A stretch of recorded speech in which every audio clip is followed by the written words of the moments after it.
Eternal पे बात कर देते हैं। इटर्नल पे आज खबरें भी है, बहुत सारी खबरों के बीच में इटर्नल आज एक अच्छा मोमेंटम दे रहा है। और बर्नस्टीन की एक रिपोर्ट कहती है उन्होंने अपने मॉडल पोर्टफोलियो में से एवेन्यू सुपरमार्ट को हटा के इटर्नल को इंक्लूड किया है, अडानी पोर्ट्स को इंक्लूड किया है और पेटीएम को इंक्लूड किया है। तो आज ये तीनों ही स्टॉक्स अच्छे मोमेंटम में है। Paytm again very good move, eternal पहले ही अच्छे मोमेंटम में था, आज देखिए डे हाई पे इस समय कामकाज कर रहा है। और अडानी पोर्ट्स इट्स कभी लाल और कभी हरे निशान में कामकाज करते हुए, पर दोनों पे बात करते हैं, इटर्नल एंड पेटीएम दोनों स्टॉक्स पे क्या करना चाहिए?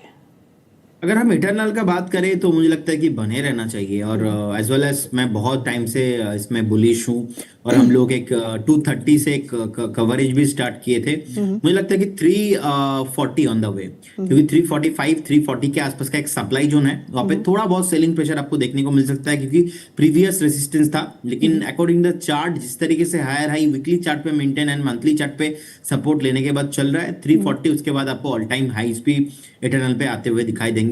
एंड पेटीएम का अगर बात बोले तो देखिए, पेटीएम में वो एक टाइम था जब पेटीएम क्राइसिस में था, प्रॉब्लम में था, कंप्लायंस के इशू हो गए थे। उस टाइम पे पेटीएम ने समझा, गलती को सही कर लिया, पेटीएम पेमेंट बैंक का लाइसेंस कैंसिल हुआ, 400-500 का स्टॉक घूम फिर के फिर से जो पहली बार ब्रेकआउट आया 1070 में, सेकंड ब्रेकआउट 1360 के आसपास का ब्रेकआउट देखने को मिला। अभी रिसेंटली लास्ट जो पेटीएम का रिजल्ट अगर आपने देखा है, अब देखेंगे पेटीएम का एग्जैक्टली बैलेंस शीट में उन्होंने financial wealth management and distribution जो सेगमेंट है, उस सेगमेंट पे बहुत fast they are currently growing on this segment. Because आप देखेंगे इनके पास अभी सेबी रजिस्टर्ड रिसर्च एनालिस्ट का लाइसेंसेस भी है, ब्रोकिंग में उन पेटीएम मनी का जो है वहाँ पे बहुत बढ़िया काम चल रहा है। सो सब कुछ अगर ओवरऑल देखा जाए तो मुझे लगता है कि पेटीएम एक बार 1750-1800 तक जाने के लिए रेडी हो रहा है। लेकिन जब आईपीओ आया था उस टाइम पे आप देखेंगे जिस तरीके से नीचे गिरा था 2000 के आसपास, 1950 2000 के आसपास,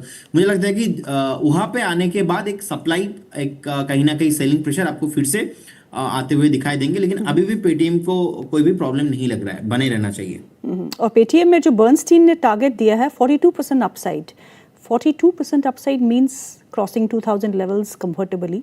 पर ये जो टारगेट होता है वो 12 महीने का होता है, आज या कल का नहीं होता। सो लॉन्ग टर्म में 42% अपसाइड बर्नस्टीन कह रही है पेटीएम में हमको देखने को मिल सकता है। और पेटीएम को लेके कुछ और खबरें भी है जो आज इसको सहारा दे रही है। जेप्टो ने अपना जो मिनिमम ऑर्डर वैल्यू है उसको 149 रुपीज़ से बढ़ाकर 199 किया है, तो ये भी एक पॉजिटिव खबर निकल के आ रही है। बट या माफ़ कीजिएगा, पेटीएम को लेके नहीं, तो ये इटर्नल को लेके खबर थी, जो पॉजिटिव इम्पैक्ट जो है जेप्टो का इटर्नल के स्टॉक पे देखने को मिल रहा है। और पेटीएम में जो बर्नस्टीन की रिपोर्ट है, कल जब ब्लॉक डील हुई थी पेटीएम में तो स्टॉक हैड क्रैक्ड, पर वहाँ से ही आज अगर देखो आप एक अच्छी रिकवरी देखने को मिल रही है, और इस रिपोर्ट ने इसको सहारा दिया है कहीं ना कहीं। चलिए कुछ और स्टॉक्स डिस्कस करते हैं जहाँ काफ़ी अच्छा मोमेंटम है। वहाँ MCX कल भी अच्छा मोमेंटम था इस स्टॉक में, और ये भी अपने 52 हफ्ते के उच्चतम स्तरों पे खड़ा है। इसमें क्या करना चाहिए? मुझे लगता है कि MCX में अभी थोड़ा वेट करके जाइए 1-2 दिन, क्योंकि शॉर्ट टाइम में एक बार एक स्टॉक ऑलरेडी 2676 से चल रहा है। रिसेंटली 3050 के आसपास का टॉप बनाने के बाद अभी थोड़ा बहुत 2983 के आसपास का प्राइस चल रहा है। फिर से बाइंग जोन आपको मिलेंगे, और 2915 से लेके 2880 2870 के आसपास का आपका बाइंग पोजीशन होना चाहिए। मुझे लगता है कि अगर इक्विटी मार्केट ऐसा ही चलता रहा तो थोड़ा बहुत लोगों का धीरे धीरे कमोडिटी में फोकस शिफ्ट हो रहा है, एंड अच्छा खासा MCX भी आपको यहाँ से मोमेंटम करते हुए दिखाई देंगे। पोजिशनली अगर एक क्वार्टर का भी टाइम आप देखेंगे तो मुझे लगता है कि 3300 उसके बाद all time high on the way बहुत जल्दी आपको आते हुए दिखाई देंगे, बने रहना चाहिए।